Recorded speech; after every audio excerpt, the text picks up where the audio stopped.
All right, let's jump right into this demonstration of network patching on PAN firewalls, specifically to address the CVE 2024-3400 vulnerability. And I'm going to show you how I was able to easily remediate this issue using Ansible in my lab environment. Okay, so let's look at the Palo Alto CVE 2024-3400. This is the vulnerability with an OS command injection vulnerability in the global project. The severity is 10 critical. That's bad. So if we look at the description, and I was just in here yesterday, and it's important to return to these advisories because they do often change. So in the description, it talks about having um, arbitrary code executed with root privileges. So obviously that is bad. So what I needed to do for my playbooks is obviously the first thing was to determine if my firewall, my PAN firewall, my lab environment is impacted, which it is because it's a VM of a PAN OS and it's running 10.2. So I am on this list, so you can see that all of the versions from 10.2 up to the current 11.1 are impacted. So for the fixes, there are hot fixes, and with the hot fix that we want to use, if we scroll down to the solution here, we can see that for 10.2, we have 10.2.9 H1. So I have 10.2.2, so I'm going to have to do a step upgrade. So that does require me to update content. So I'll incorporate that into my playbook workflow as well. So let's scroll all the way down at the bottom, and that's where we can see the workarounds and mitigations. So one of the things that I noticed, and the first part hasn't changed. So when I came in here yesterday or the day before, then I could see that one of the recommended mitigations is if I had the threat prevention subscription, then I could enable that to block the vulnerability. But this is just a lab environment, and you didn't hear it from me, but my boss is too cheap for subscriptions. So I have to use the other workaround. So what they were saying here up until just now, basically, is that you could temporarily disable telemetry. And at that point in time, they thought it was okay to prevent the vulnerability.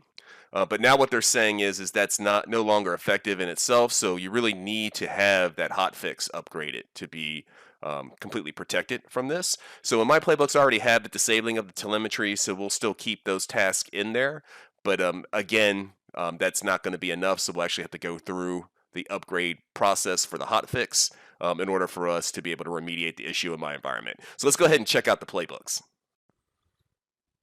Let's look at our CVE_check.yaml file. In this playbook, we are going to do our discovery so we can retrieve the data that we need that's necessary for the CVE 2024-3400 that we talked about. We're going to look at, in my lab environment, I have a single firewall, but we could iterate through multiple firewalls in our inventory. We're going to take a look at the PAN-OS facts. So from that, we have to establish our provider, which is included in the credentials.yaml. So that's how we log into the PAN-OS firewall for our task in our playbook. So the first thing that we want to do is establish the version. So if we gather subset system, that gives us the version of software running in the PAN-OS firewall. And then from that, what we want to do is print it on the screen for our own purposes, and then we want to use that as logic to establish which hotfix do we need.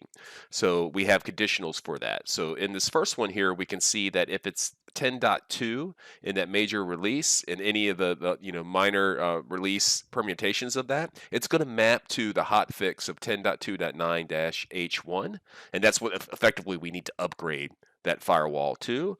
Moving forward, we could have additional versions. So I have a similar set fact for 11.0 and 11.1, which is the most current major version that could be running in the PAN-OS firewalls. So depending on which one, that's the one that we need to load.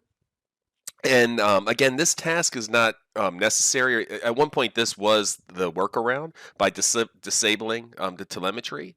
But now what we're doing is we're still going to do that, so I can give you an example of what that looks like. But we really need to get to the upgrade to incorporate that hotfix, right? Otherwise, we're still vulnerable. So in this particular one, what I'm doing is I'm iterating through, and I was disabling, each one of the different types of telemetry that was running on that box. So you can use this as an example, but for these purposes, again, it's not the end goal of the workaround, so we need to move forward. So once we establish that configuration changed, and we're going to commit that in the firewall, and we want to download the appropriate hotfix, right? So we need to do that, and then we have a handler so that we can list out.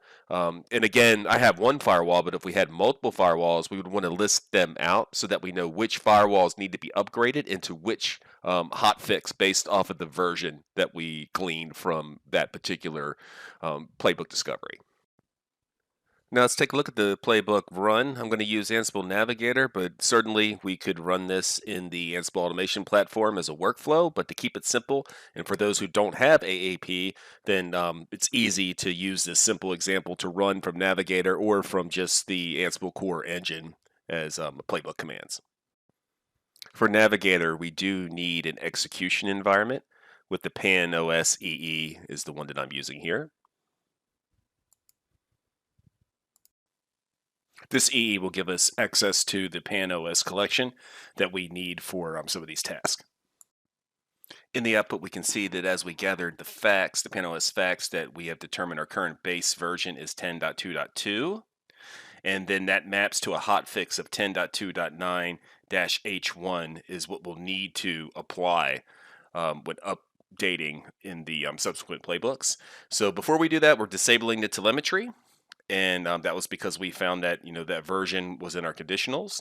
So we're turning off all of the telemetry that's available. So the threat prevention and the device health performance and the product usage. We're disabling all of those, and we'll validate that in the GUI as well.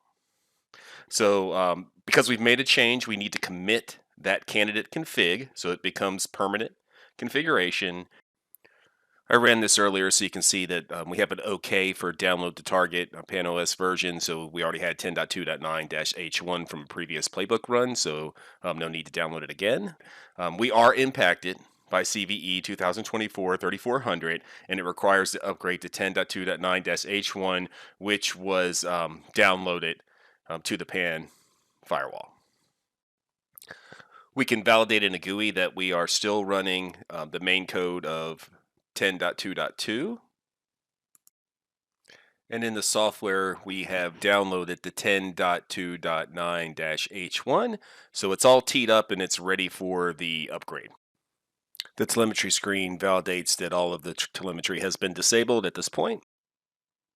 This upgrade content playbook is mainly for your reference. I needed it in my environment because I'm stepping up the upgrade from 10.2.2 to 10.2.9. So that requires me, in order to install that hotfix, I need to have my content upgraded.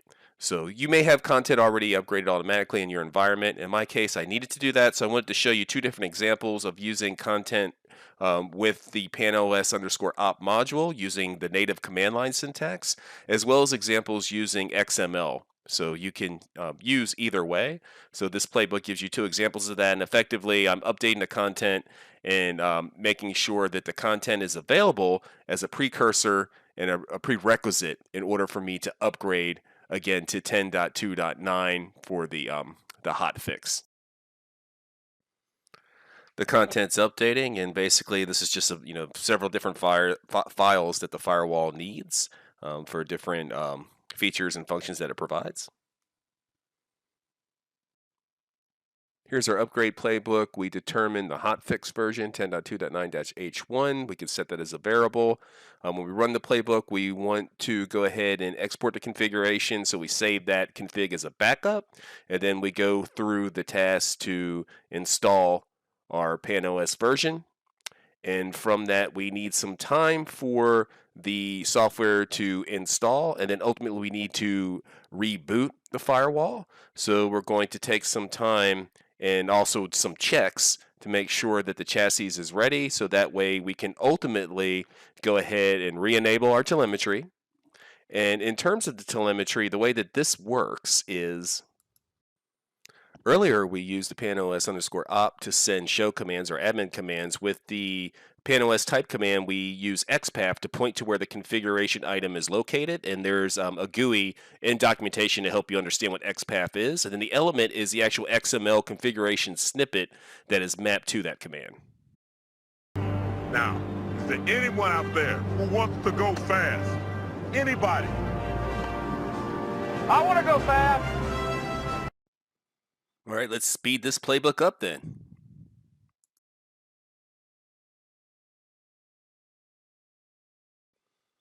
All right, everything looks pretty good here, so let's go ahead and continue to validate this from the panos web GUI.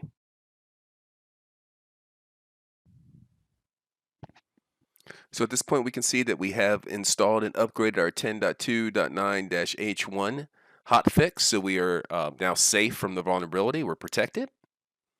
And we re-enabled our 3 telemetry configurations. Here's the URL for the repo for this demonstration. I hope you enjoyed the demonstration. The first playbook, I think, will serve as a great example for anyone to run to ensure that first that you discover the version that you're running and if it's susceptible or not to the vulnerability. And if it is, it'll map to the appropriate hotfix that goes with the the main version of code that you're running currently in your firewall. The second playbook will update content. It's a good idea to have your content updated if you haven't already done so. And then lastly, the third playbook is really subjective to your environment. I'm running a single panos firewall. You may have an HA pair, so your mileage may vary. So you will need to take into account, those additional steps for an HA pair. I hope you enjoyed this demonstration, and I'll see you on the next one.